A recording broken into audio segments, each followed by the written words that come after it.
Valores del Campo, una visión de la realidad argentina. Conducción, Fernando Estrada.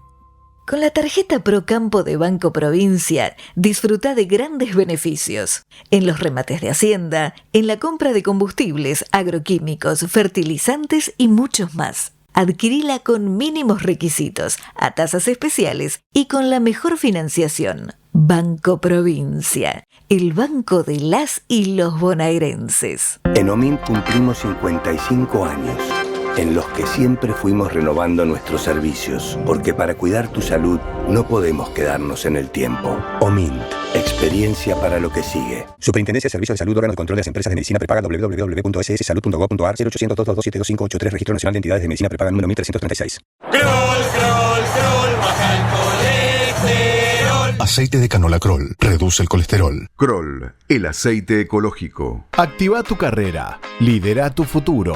En Universidad FASTA, elegí entre más de 30 carreras online diseñadas con innovación y trayectoria académica. Inscribite hoy y accede a importantes beneficios en la matrícula. Ingresa en www.ufasta.edu.ar/distancia. Universidad FASTA, conectando con tu futuro. ¿Cómo están, queridos amigos de Valores del Campo? Ustedes habrán observado en estos días que en el orden internacional hay una cantidad de hechos que, sin duda, todo el mundo lo advierte, van a tener gravitación sobre los negocios argentinos. Por ejemplo, el presidente de Francia ha estado por acá, ha estado en giras internacionales y siempre planteando las dificultades que tiene su país para que se lleve adelante el ya largamente transitado, pero sin llegar a puerto, del convenio entre el Mercosur y la Unión Europea.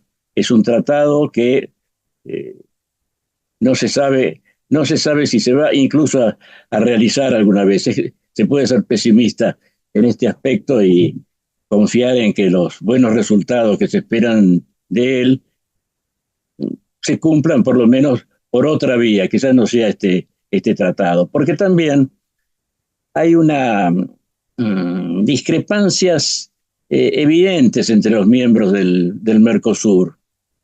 Eso no contribuye a que se facilite, elimen las asperezas que ya son tan sensibles.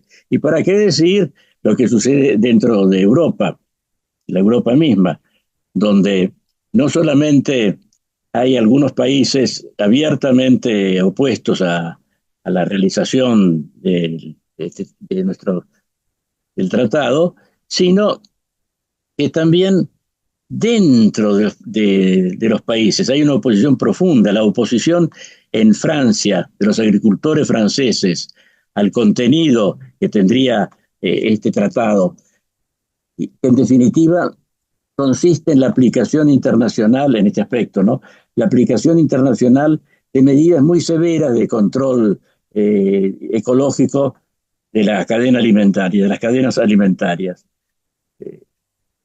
Evidentemente, hay demasiada confusión, porque también se observa, se conoce que por todos estos indicios, que son más que síntomas, se nota que esas medidas, conocidas genéricamente como Pacto Verde, no tienen mucha andadura dentro de la misma Europa, y sin embargo se las esgrime como un argumento para las relaciones con los demás países, nosotros incluidos.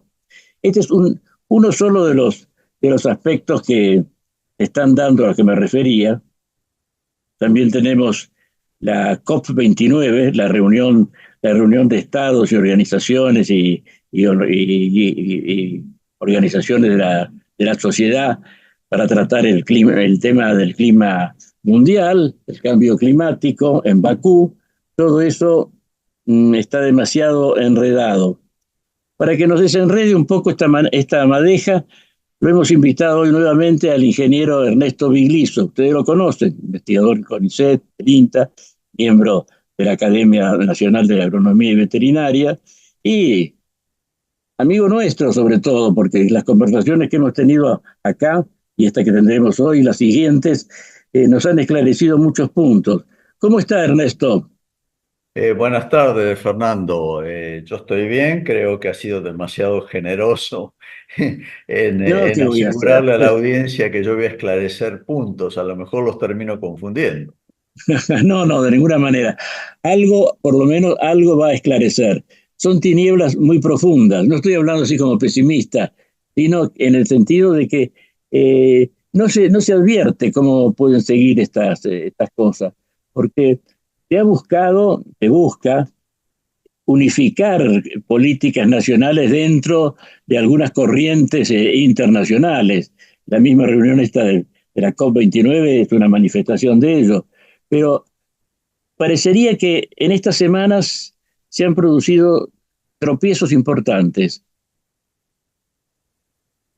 Sí, efectivamente. Bueno, hay cosas que uno no las termina de entender y de interpretar totalmente. Quizás uno no dispone toda la información que se juega, ¿no? El retiro de Argentina o de la delegación argentina de la COP29 que se está realizando en Bakú, a mí me sorprendió realmente porque Argentina venía con una posición casi de cancillería histórica. Este, de adhesión a todo lo que tuviera que ver con con reducir las emisiones de gases de efecto invernadero. Y eso yo, digamos, el mayor temor que tengo. Argentina no pesa prácticamente en las emisiones globales, es muy poquito, no llega al 0,5%, pero es un país importante en cuanto a los apoyos que brinda o deja de brindar. Y por otra parte, como viene el mundo en estos momentos, parece que muchas de las inversiones que van llegando a los países y las ayudas inclusive para combatir este problema climático, va asociado a los apoyos que los países hacen a a la estrategia global en este sentido, ¿no? Y yo creo que ahí a mí me ha desorientado un poco esta posición. No la comparto, creo que es un error estratégico porque no significaba prácticamente nada apoyar seguir estando dentro de esas reuniones que son de interés global y donde la mayor parte de los países del mundo que han firmado el Acuerdo de París siguen estando, más allá de que se cumplan o no sus metas, ¿no? Así que yo estoy un poco desconcertado en este sentido, es poco lo que yo les puedo esclarecer, qué es lo que está pasando con nuestro país. Por otra parte, muchos países que firman las resoluciones de las Naciones Unidas, luego no la cumplen, como bien dice usted, o se olvidan o son muy difíciles de ejecutar. Por ejemplo, en todas estas reuniones de la COP se ha hablado de el apoyo financiero que las grandes potencias deben hacer a estas políticas. Y ese apoyo financiero está muy lejos de haberse concretado. Sí, tal cual, mire, y va más allá del apoyo financiero. Si uno analiza cómo los distintos bloques regionales o países están manejando sus emisiones de gases de efecto invernadero, encuentra dos importantes excepciones. Uno, los gases de efecto invernadero crecieron en todo el mundo aproximadamente hasta el año 2000. Europa empezó con una política de estabilización de sus emisiones y yo diría que a partir de la cumbre de París del 2015 empieza a reducir significativamente sus emisiones, lo cual no significa que resuelva el problema de las emisiones o del impacto que tienen los europeos sobre las emisiones globales. Estados Unidos, unos 5 o 6 años más tarde, también empezó a estabilizar y a reducir sus emisiones. Pero en ese espacio que va desde el año 2000 hasta el 2020, encontramos, por ejemplo, que la China ha explotado en emisiones de gases de efecto invernadero, que va acompañando el enorme desarrollo y crecimiento económico de la China. Y así llegamos al día de hoy, siendo que en el año 2000 el país más emisor del mundo, de Estados Unidos, en la actualidad la China duplica a Estados Unidos en sus emisiones. O sea, la China no le ha prestado ninguna atención a los compromisos que ha firmado. Y esto realmente confirma lo que usted está diciendo. Hoy la China se lleva, y yo diría que la mitad de las emisiones del planeta anuales hoy son emisiones originadas en China. Y son emisiones de tecnologías un tanto atrasadas, ya que usan demasiado carbón, que dentro de los Exactamente, combustibles fósiles es el más contaminante. exactamente. Y fíjese usted que hoy el Mercosur, por hablar de una región un poco más amplia, que no solo de la Argentina, sino también de los otros tres países, Brasil, Paraguay y Uruguay, además de Argentina, están basculando, diríamos, entre dos posiciones ambientales muy distintas y muy opuestas. Tenemos, por un lado, que nuestro comercio internacional está tironeado, por un lado desde Europa y por otro lado desde la China. Y tienen estrategias ambientales completamente distintas. Por ejemplo, Europa, hacia adentro y hacia afuera de sus fronteras, o la Unión Europea para ser más específico, está intentando imponer una estrategia ambiental global a partir del Acuerdo de París del 2015 y a partir de su propia estrategia interna que usted la mencionó recién, que se llama el Pacto Verde Europeo. Europa tiene, digamos, una visión de liderazgo global que se inicia en la Unión Europea y se proyecta al resto del mundo, con una gran influencia que tienen sus centros y sus centros científicos y académicos que producen mucha información y están muy actualizados en el funcionamiento de todos los países respecto a esta temática del cambio climático. La China, por otro lado, que es nuestro otro cliente importante, tiene una visión completamente distinta en su estrategia ambiental. Hacia afuera, fronteras hacia afuera, lo que yo recién dije, China ha ignorado prácticamente el Acuerdo de París del 2015. Pero paradójicamente, fronteras adentro, hacia adentro de la China, tiene una estrategia muy, muy agresiva de reconstrucción de sus ecosistemas degradados, o sea, prestándole mucha atención a toda la problemática ambiental. Eh, y es así que después, ¿esto a qué se debe? Que después de varios siglos de sobreexplotación de sus recursos naturales, esto quiere decir degradación de sus suelos, erosión, destruyeron sus bosques, sus pastizales, sus ríos, agotaron sus acuíferos subterráneos y sus acuíferos aéreos, los ríos. La China se dio cuenta que así no podía seguir y en los años 80 inaugura un programa muy agresivo de regeneración de sus ecosistemas y de sus recursos naturales, y que eso aún está vigente. Llegamos al año casi 2025 y ese programa está vigente. Y ahí hace jugar muy fuerte la relación comercial con otros países, sobre todo en lo que hace a importación masiva de bienes y de servicios agropecuarios.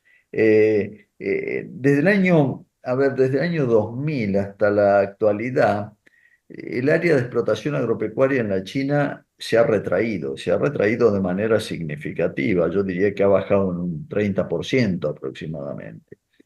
Pero desde el año 90 hasta la actualidad, las áreas de bosque van creciendo sistemáticamente y persistentemente. China está expandiendo sus bosques e implantando inclusive sus regiones montañosas con especies leñosas a una tasa altísima. Ese es el camino que ellos... Perdón, Ernesto, ¿eso Sí. con fines industriales, por ejemplo, producir celulosa, o para captar el carbono de las emisiones? No, eso tiene un objetivo de reconstruir los ecosistemas que ellos mismos destruyeron. Ajá. Ellos se han quedado sin agua, se quedaron sin suelos, se quedaron sin bosques, había una sobreexplotación de todo, entonces inician una campaña muy, muy fuerte en ese sentido, un programa muy fuerte para reconstruir todos sus ecosistemas. Y lo logra a través del comercio internacional. Fíjese usted que con todo lo que la soja, por ejemplo, y la carne que le compra a Brasil, la China, lo que está haciendo es eh, eh, no producir carne internamente y sustituir bosques. O sea, los bosques que pierde Brasil en buena medida están explicados por los bosques que gana la China. Inclusive, Argentina también es un proveedor de China, sobre todo de cultivos de soja, de productos de la soja, ¿no? Subproductos de la soja. Y eso significa que China deja de emitir gases de efecto invernadero debido a estos productos que ya no los produce y se los está comprando a otros países. O sea, en última instancia, lo que está haciendo es comprando un producto material, como puede ser la carne o la soja, pero además está comprando servicios intangibles de sostenibilidad, como puede ser ahorrarse emisiones, como puede ser reemplazar bosques. O sea, los brasileños, como dije, le están reemplazando parte de los bosques que pierde Brasil los está ganando la China. Entonces, han desarrollado una política muy hábil en ese sentido, ya que es una potencia industrial. La China se puede dar el lujo de comprar a otros países los productos que antes producía en su tierra y que ahora ya no los puede producir y que la obligan a reconstruir sus propios ecosistemas para volver quizás algún día a ser también una potencia productora de alimentos. No sé si me explico. Entre tanto se mantiene esta doble política en materia ambiental. Hacia el exterior no hay mayor cuidado del ambiente. Exactamente, exactamente. Adentro sí. Adentro sí. En cambio, los europeos tienen la visión totalmente opuesta. Hacia adentro y hacia afuera intentan, digamos, ejercer una protección ambiental hacia adentro del territorio y hacia el resto del planeta. Entonces, fíjese usted esa gran diferencia. Y nosotros estamos basculando entre esas dos posiciones. Brasil, por ejemplo, ha venido perdiendo a una tasa muy alta sus bosques en la selva amazónica. Y eso en algún momento le va a jugar, le puede llegar a jugar en contra en el propio ambiente local y en el clima local, ¿no? De hecho, ya están teniendo problemas. Teniendo problemas de sequía que están muy asociados a la tasa de deforestación que está sufriendo Brasil. ¿Usted estima que la deforestación en Brasil ha avanzado lo suficiente como para explicar, por ejemplo, estos casos de sequía? Yo creo que sí, yo creo que sí. El bosque o la selva en este caso, selva amazónica, es un gran regulador del clima local, además de tener una importancia global por su capacidad de capturar de secuestrar carbono a nivel global, porque es muy grande. Brasil, donde Brasil estornuda, se engripa el resto del mundo en materia ambiental. Pero además, el bosque cumple una función local que es el del reciclado de la humedad. El bosque vive tomando agua y generando agua o evaporando agua que va a la atmósfera y esa atmósfera vuelve a precipitar, no solo en Brasil, sino también más hacia el sur, hacia la Argentina, Uruguay, Paraguay. O sea, es un gran regulador del clima local. Y eso es un factor que hoy está jugando y hay extensas áreas del Brasil que se están desecando, una tasa realmente preocupante. Hoy escuchamos todos los días que la sequía está afectando a Brasil en regiones productivas muy importantes de ese país. Y eso se relaciona a la vez con los incendios, aunque estos incendios que ha habido en el invierno del hemisferio norte, en el verano del hemisferio norte, no han sido tanto en Brasil, pero Sí, pero Brasil los ha sufrido también. está sufrido también. Sí, sí, sí. Y se han Mire, hay tres intensificado con el factores. tiempo. Sí. El calentamiento local, porque el bosque tiene digamos, tiene un servicio ecosistémico que es el de mantener regular la temperatura, el desecamiento y la propensión al fuego. O sea, cuando un ecosistema se calienta, se deseca, se convierte en una invitación a que cae un rayo y se incendia todo. Y es en parte lo que está ocurriendo en el sur de Europa, pero también en Brasil. Además tiene otras consecuencias de orden ecológico, es decir, al acumularse más calor que el habitual, debe haber una formación de nubes, por ejemplo, en las zonas lacustres y fluviales. No puede ser que el fuego se limite a quemar árboles. Claro, bueno, es un sistema complejo el que estamos discutiendo, ¿no? El bosque es un factor muy importante en el reciclado del agua. Y es un factor de enfriamiento también de la atmósfera circundante. Y eso es lo que está ocurriendo en Brasil. Estas sequías, además de tener un componente global, porque el calentamiento global ocurre, hay un comportamiento local muy, muy fuerte. Eso lo saben los brasileños, lo tienen bien estudiado. Y bueno, el problema es que las políticas de los últimos, diríamos, 20 años no le han ayudado a Brasil en este sentido, ¿no? Se han dado cuenta tarde lo que significó avanzar de una manera desmesurada sobre un ecosistema tan importante como es el amazónico y que nos afecta también a nosotros.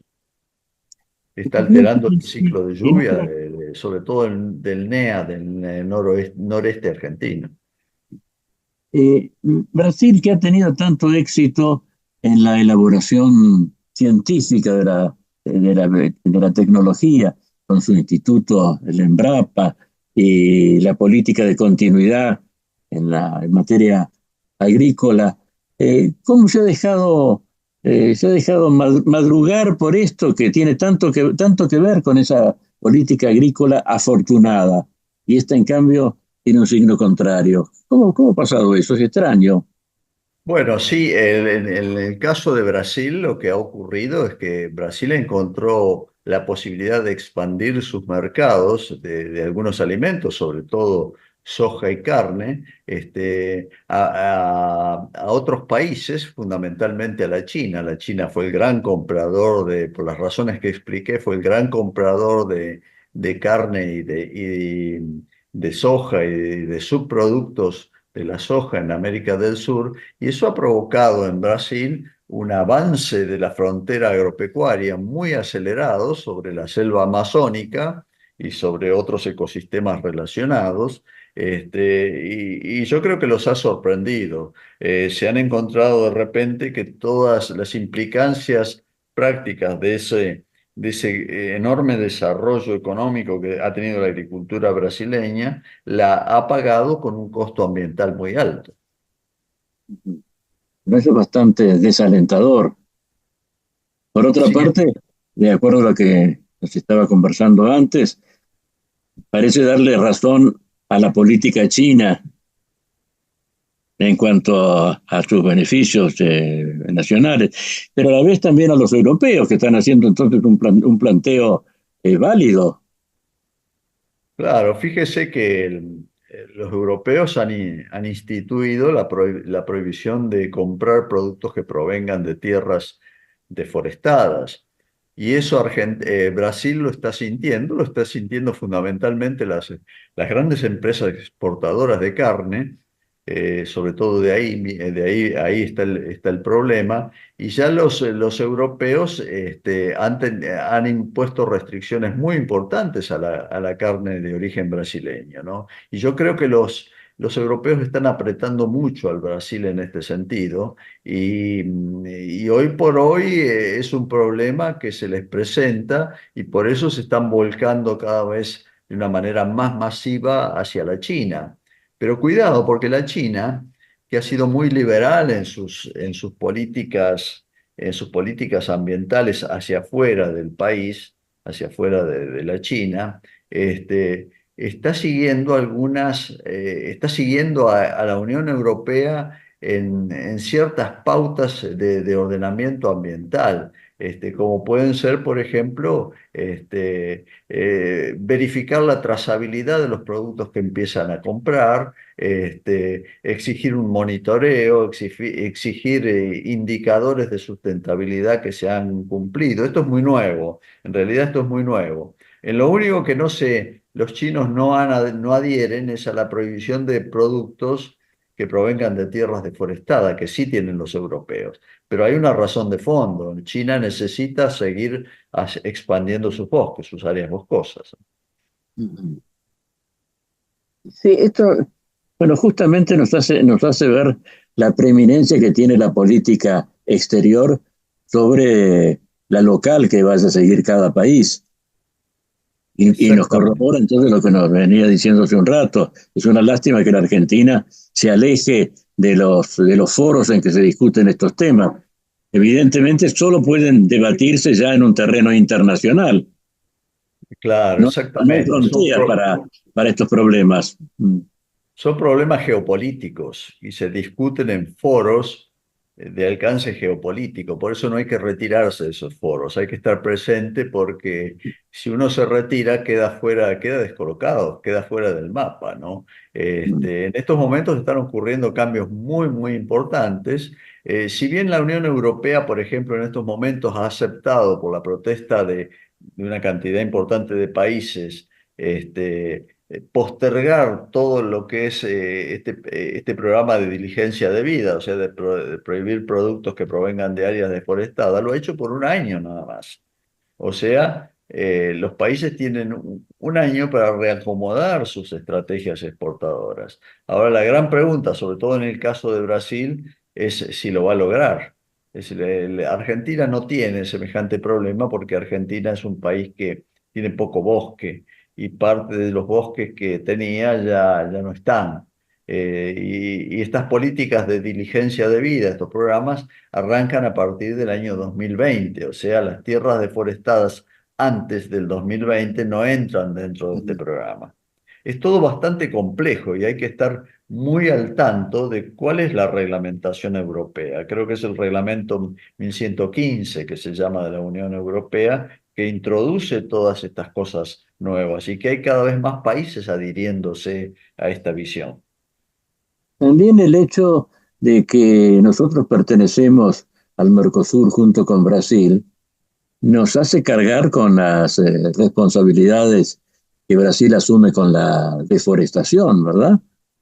Sí, tal cual. O sea, es un socio pesado en estos momentos. Y yo creo que eso Milei también lo está viendo. Se lo manifestó a Macron en la visita de ayer, diciéndole que si la Unión Europea no está demasiado interesado en el acuerdo Unión Europea-Mercosur, Argentina tampoco está interesado en ese acuerdo.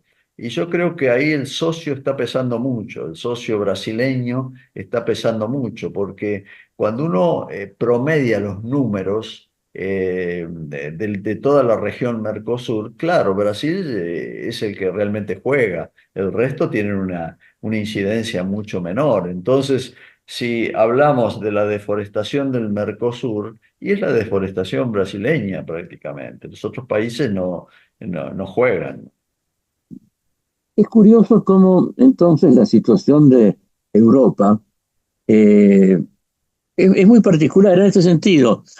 Desde el punto de vista comercial, el papel de Europa se ha ido reduciendo, ha ido haciéndose cada vez más pequeño. En el comercio internacional se ha reducido mucho. Y respecto de lo que nos cabe a nosotros, nuestras exportaciones a Europa se han transformado en exportaciones a China, India, Vietnam. Pero a pesar de eso, la orientación que está fijando Europa tendría entonces una vigencia superior a esa circunstancia. Sí, claramente. Europa es un foco digamos, de conocimiento, es un foco de influencia mundial, tienen una experiencia de miles de años en modular y modelar el mundo, esa es la realidad, ¿no es cierto?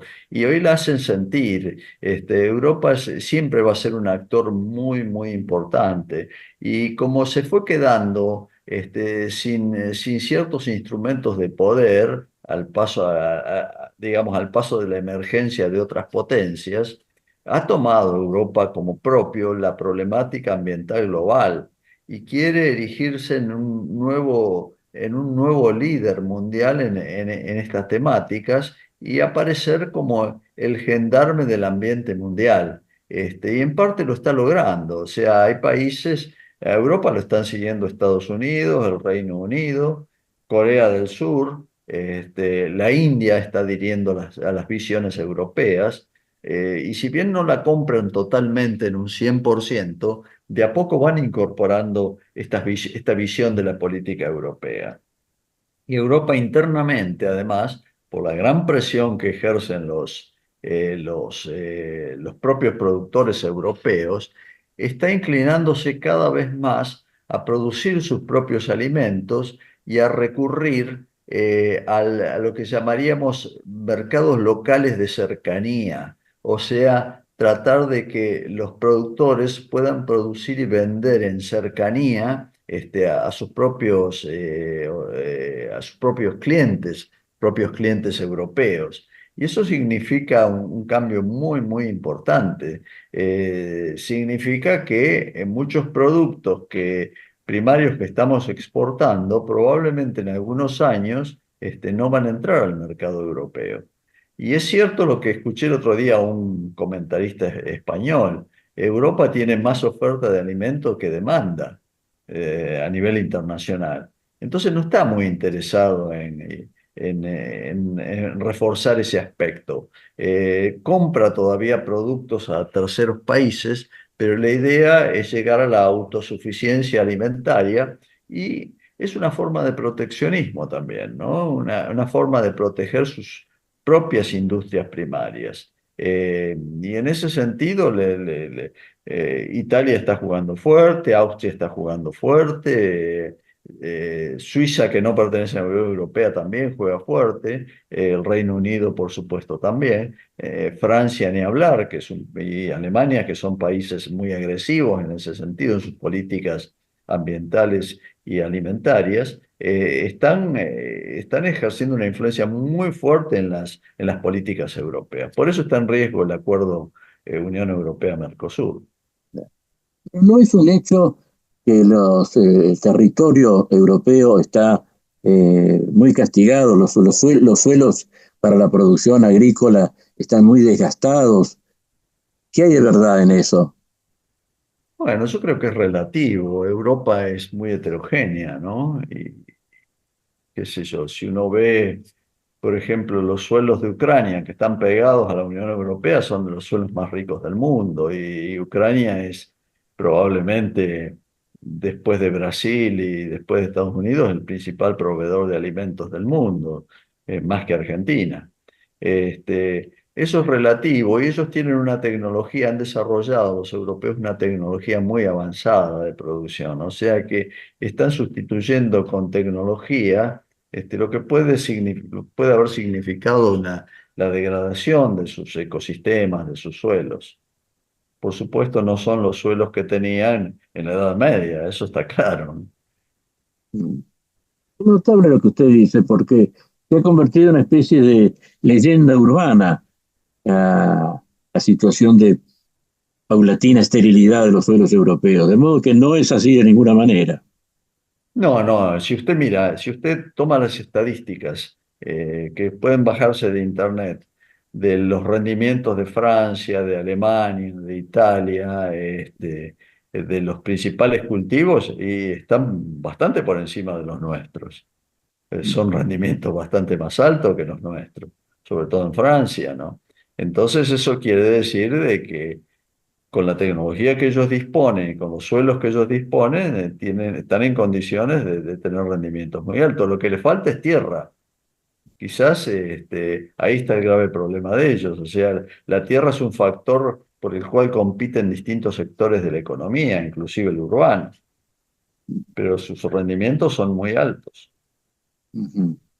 De modo que también se da la posibilidad de que sea un mercado que se vaya alejando de la Argentina.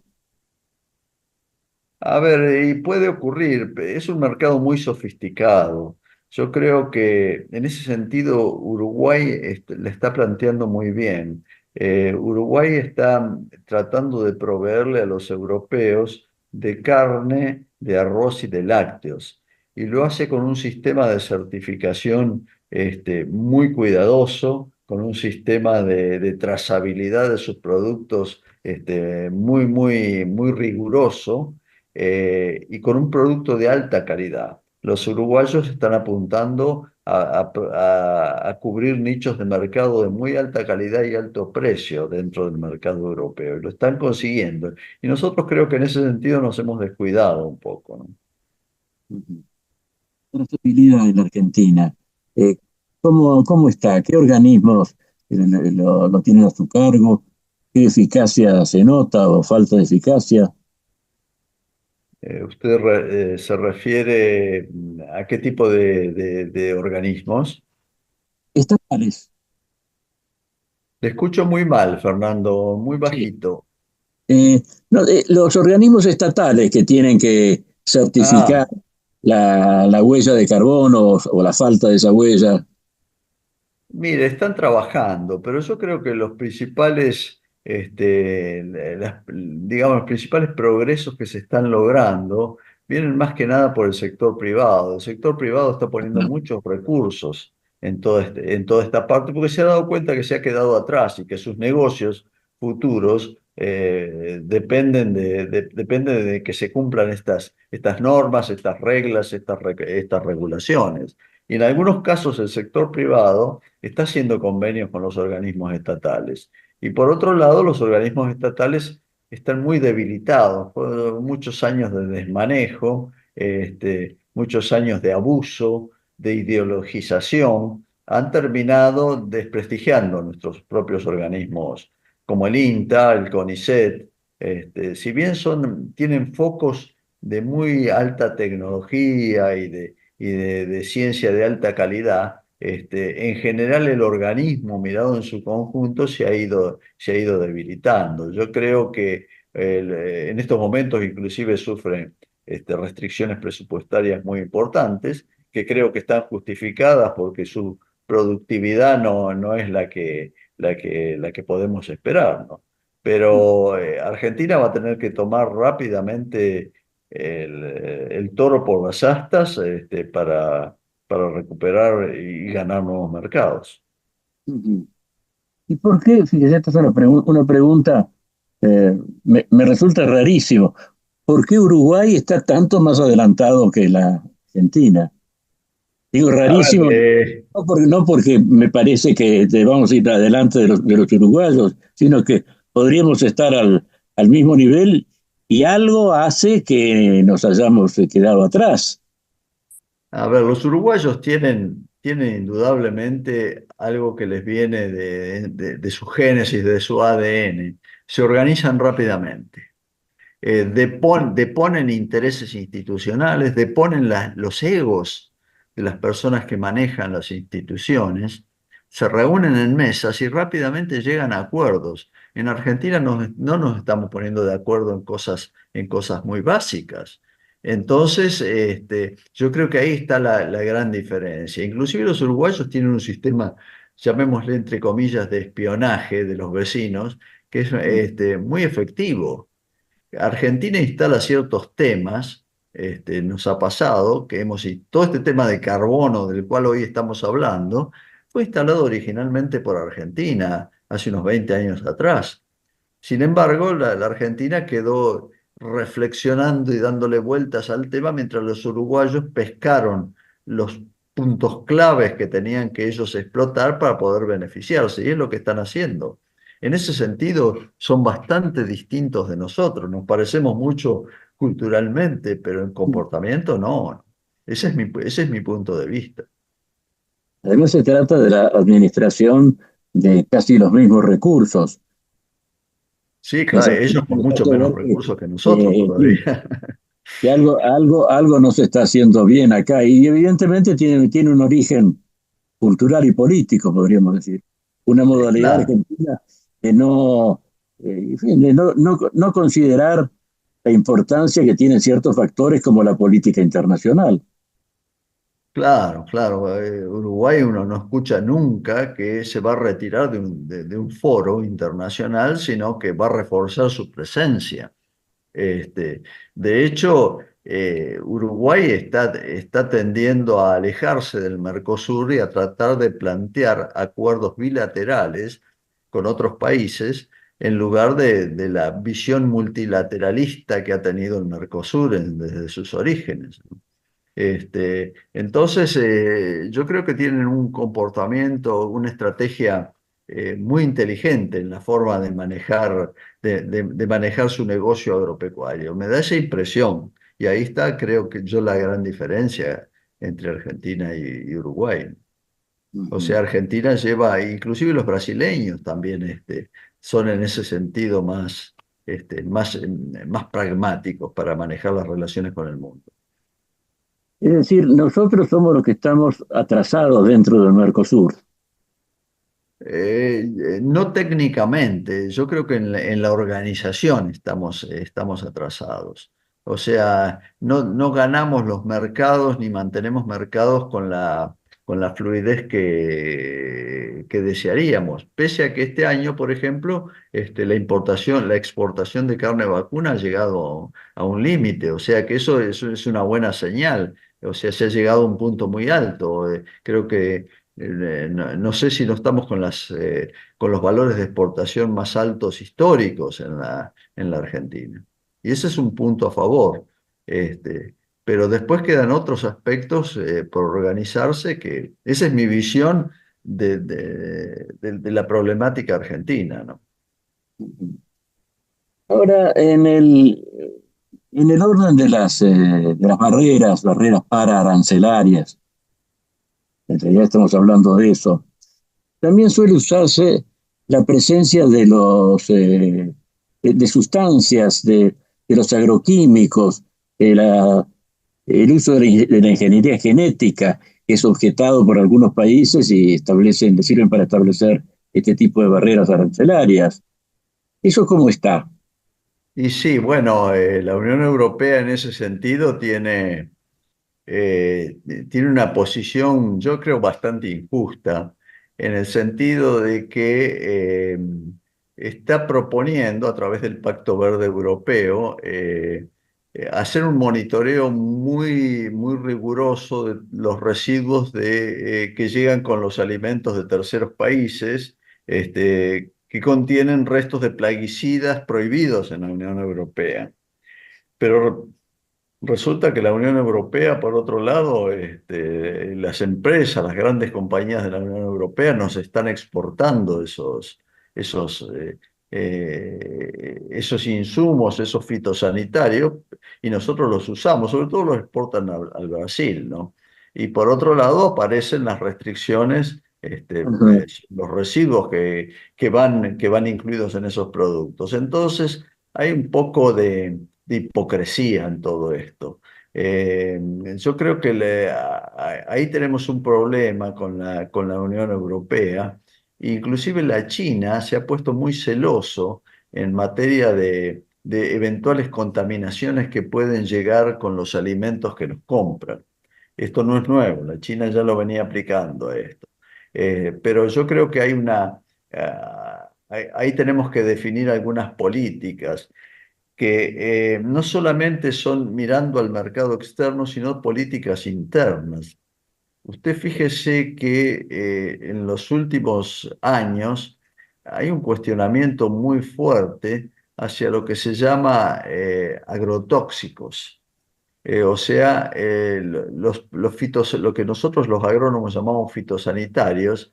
Hay grupos ideologizados que le llaman agrotóxicos, y que están imponiendo en los medios, en los medios y en la opinión pública una visión muy negativa de una agricultura que tiene, no le queda más remedio que utilizar estos fitosanitarios para poder producir.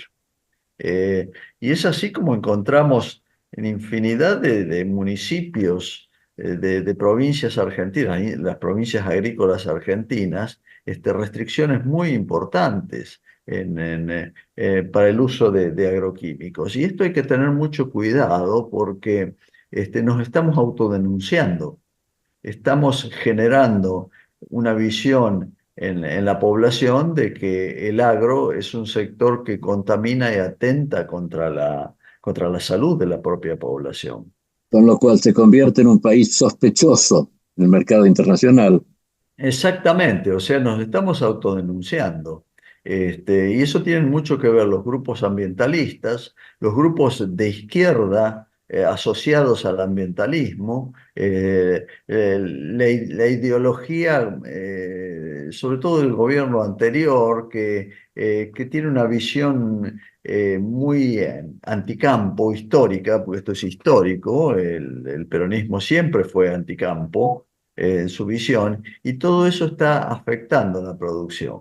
Miren, en estos momentos justamente en la provincia de La Pampa se está proponiendo una ley que es una locura, una nueva ley de uso de fitosanitarios, de plaguicidas, como le llaman, que tiene una cantidad de insensateces que, bueno, yo estoy tratando de publicar algo en algún diario nacional sobre este tema, que es una cosa increíble, porque crean, por ejemplo,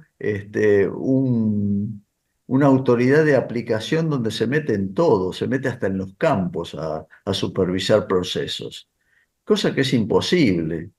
Mire, justamente acá estoy abriendo, porque les quería leer. Esta ley establece, por ejemplo, que todos los actores involucrados, fabricantes, se refiere a los agroquímicos, a los plaguicidas, fabricantes, expendedores, distribuidores, almacenadores, transportistas, asesores técnicos, aplicadores y usuarios responsables, tendrán que inscribirse en otros registros públicos que, como corresponde, van a tener, esa inscripción aplica una tasa recaudatoria. Bueno, eso es una verdadera locura. Fíjese, por ejemplo, habla de fabricantes y expendedores y distribuidores. ¿A quiénes le compramos nosotros el glifosato? Que es uno de los herbicidas que más se utiliza en la Argentina. Se la compramos a los chinos. ¿Qué significa? Que esa autoridad de aplicación va a viajar a la China para controlar la elaboración del producto. Es una cosa descabellada. Pero esto está apareciendo en muchos lugares, en muchas provincias, en las leyes de las propias provincias, ¿no?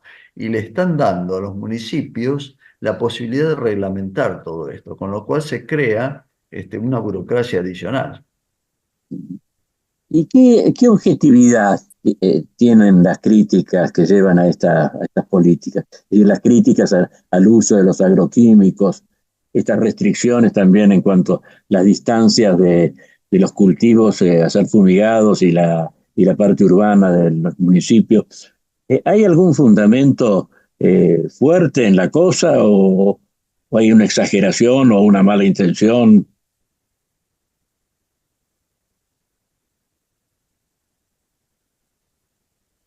Hola, hola. Sí, Hola. sí. Se congeló.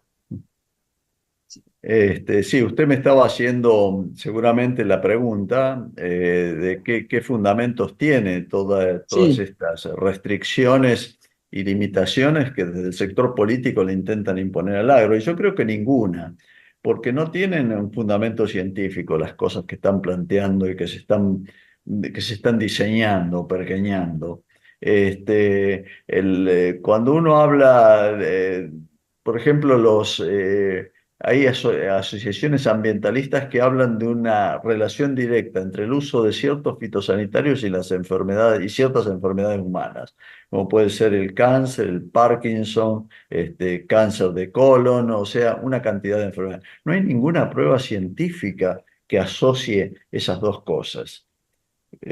Fíjese usted que en provincias donde no existe la aplicación de fitosanitarios, como puede ser Neuquén, Chubut, Santa Cruz, los índices, por ejemplo, de enfermedad por cáncer son más bajos, son más altos que los que tienen las provincias agrícolas, como pueden ser Santa Fe, Córdoba, Buenos Aires. Entonces no hay un fundamento, es un fundamento puramente ideológico, dogmático, que intentan imponer y que lo van logrando, desgraciadamente lo van logrando, intentan imponer leyes, regulaciones, reglamentaciones que afectan directamente al sector agropecuario. Acá, por ejemplo, en La Pampa, todas las organizaciones del agro pegaron un portazo y se retiraron de la mesa de negociación donde están tratando estos temas de la nueva ley, ¿no? ¿Y qué va a pasar entonces? No Te sé quiero qué decir, va a pasar. en cuanto a la actitud de los productores, supongo que estas reglamentaciones, que en el fondo lo que buscan es algo recaudatorio, ¿no? Supongo que estas reglamentaciones van a traer dificultades para los productores. Ya las están trayendo, claro. Y mire usted qué fue la experiencia de la ley de la resolución 125. Terminó en una rebelión del agro en última instancia. ¿Por qué? Porque era una ley que era confiscatoria. En última instancia, meterle más la mano en el bolsillo al productor de lo que se le está metiendo todavía actualmente, ¿no?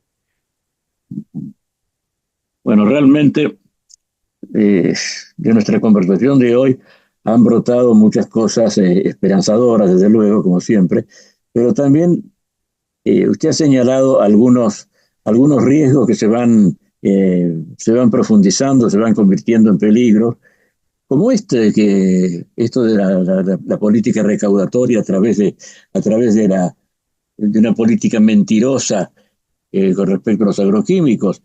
Lo que está expresando, que es más grave, es el alejamiento de las autoridades, de los políticos, el alejamiento de conceptos válidos sobre nuestra producción agraria. Ese que es un mal que viene desde hace mucho tiempo, parece que se agravara. Y eso es cuando la experiencia de estos años ha sido tan rica, las investigaciones, las aplicaciones de la tecnología, los resultados han sido magníficos, y sin embargo todavía es posible una actitud tan elemental.